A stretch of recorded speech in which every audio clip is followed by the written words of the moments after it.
So, I'm a 32-year-old guy, and until a few months ago, I was happily engaged. My girlfriend, 30, and I had been together for 5 years. We were solid, or so I thought. We just bought a house together. We were picking out furniture, and everything seemed to be pointing toward a great future. I figured it was time to make it official, so I planned a proposal. I took her to the scenic overlook where we had our third date. It was a special spot for us. As the sun was setting, I did the whole thing, got down on one knee, pulled out my grandmother's ring, and asked her to marry me. She started crying, said yes, and it felt like a perfect moment. We spent the next hour calling our families. Her mom was over the moon, maybe a little too much. She was already talking about venues and caterers minutes after we told her. I just thought she was excited. Fast forward a few days. I'm just relaxing at home after work, and my phone buzzes. It's a notification from a group chat she put me in years ago with her high school friends. The chat's name is The Sirens, which should have been a red flag, honestly. I never read it. But this time I saw her name and a message preview that caught my eye. I opened it. Her text read, LOL's proposal was so cringe. The whole kneeling thing at that stupid park? Ugh. Thank God I said no. I just sat there rereading the message. It was like my brain short-circuited. She said no, but she'd said yes. The ring was on her finger. I could see it flashing from across the room where she was watching TV. A second later, her friends started replying. One wrote, Wait, what? I thought you said yes? Your mom just called my mom about the engagement party. Then another message from her popped up, full of frantic energy. OMG, wrong chat. I meant to send that to my work friends. We were talking about a character in a show I'm watching. Total brain fart. Of course I said yes to my amazing fiancé. So embarrassing, haha. The excuse was so thin it was transparent. Why would she be telling her work friends she said no to a fictional character? And why call our spot a stupid park? It wasn't just a lie. It was a really dumb one. The whole happy memory of the proposal just soured in my mind. It felt humiliating. I didn't say anything to her. I just took a screenshot of the whole conversation.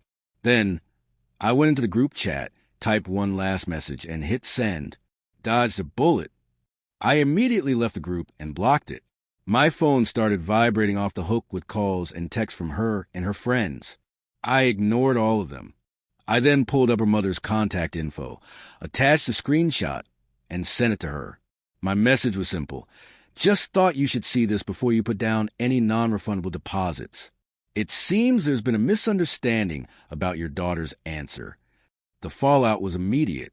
My ex-fiancé called me, absolutely losing it. What did you do? Why would you send that to my mother? It was a joke. I just said, was it? And hung up.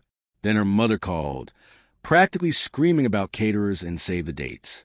I calmly told her that her daughter's text seemed to indicate the wedding was off and that I didn't want her to waste any money. A few minutes later, my ex burst through the front door, her face a mess of tears. She launched into this whole performance about how it was just a stupid joke and how much she loved me. I just stood there, arms crossed, not buying a word of it. When she realized her usual tactics weren't working, she broke down for real. You don't understand, she sobbed. I had to say yes. And that's when the whole disgusting truth came out. Her wealthy grandfather had a clause in his will. All grandchildren had to be in a stable marriage by their 31st birthday to get their full inheritance. Her 31st birthday was in 7 months. The inheritance was a multi-million-dollar stake in the family business. Our 5-year relationship, our home, our future. It was all just a business transaction for her. I wasn't the man she wanted to marry. I was a convenient guy who could unlock her trust fund. Her cringe text wasn't a joke. It was a real feeling slipping out. The hurt turned into a cold, hard anger. So I was just your ticket to payday? I asked. She tried to deny it, saying she really did love me, but the damage was done. Get out of my house, I said quietly. It's our house, she shrieked. You can't kick me out. That was her biggest mistake. While her name was on the title, I had bank records to prove I'd paid 90% of the down payment, and every single mortgage payment from my own separate account. I went to the closet, got a suitcase, and started pulling her clothes out. The engagement was over. The next morning, my first call was to a lawyer. My lawyer practically drooled when I laid out the situation. He told me about a legal process called a partition action, which lets you force the sale of a jointly owned property. He said with my documentation, I'd get almost all the money back. I told him to file the paperwork that day. When she was served the papers, she went completely off the rails. She and her mom showed up at my tech job and caused a huge scene in the lobby, screaming that I was a monster trying to make her homeless until security had to escort them out. Then came the smear campaign to all our friends, saying I'd become controlling and was trying to steal her home. Her next move was even dirtier. She filed for a protective order against me, making up a story that I was aggressive and she feared for her safety.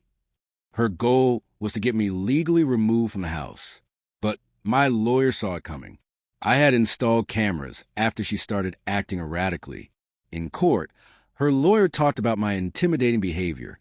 My lawyer just played the video from my doorbell cam showing her screaming at my office, and another from inside the house, showing me calmly packing her things while she hurled insults at me. The judge dismissed her case immediately and warned her about lying under oath. Her mother's last-ditch effort was to call the grandfather. They spun him a whole story about how I was a cruel gold digger who broke her poor daughter's heart. A few days later, I got a call from the grandfather's assistant requesting a meeting. It was time for the final showdown. I came prepared with every text, every bank statement, and every video file I had. The meeting was in this intimidating law office. My ex and her mom were there, dressed like they were at a funeral, putting on a big show for the grandpa. They told their story, full of tears and twisted facts. When they were done, the grandfather looked at me. I didn't get emotional. I just opened my briefcase and said, I don't have a version. I have facts. I passed him the folder with the screenshots, then the one with the bank statements showing I paid for the house. And finally, I played the video of her meltdown at my work. The room was dead silent. He looked at his granddaughter and asked, "Did you send that text?" She stammered and said yes, but it was a joke. "There is no misunderstanding here," he said, his voice cold. He turned to his lawyer. "Amend the trust.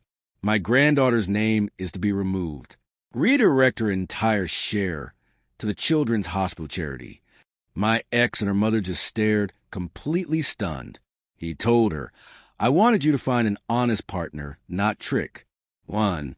You have shown me your character, and it is not one my legacy will reward." The petition sale went through. The court saw the numbers, and I got my 90% investment back, plus the equity I'd paid for. She walked away with a check so small it was barely enough for a security deposit on a tiny apartment. She lost her fiancé, her home, and a fortune, all because of one careless text.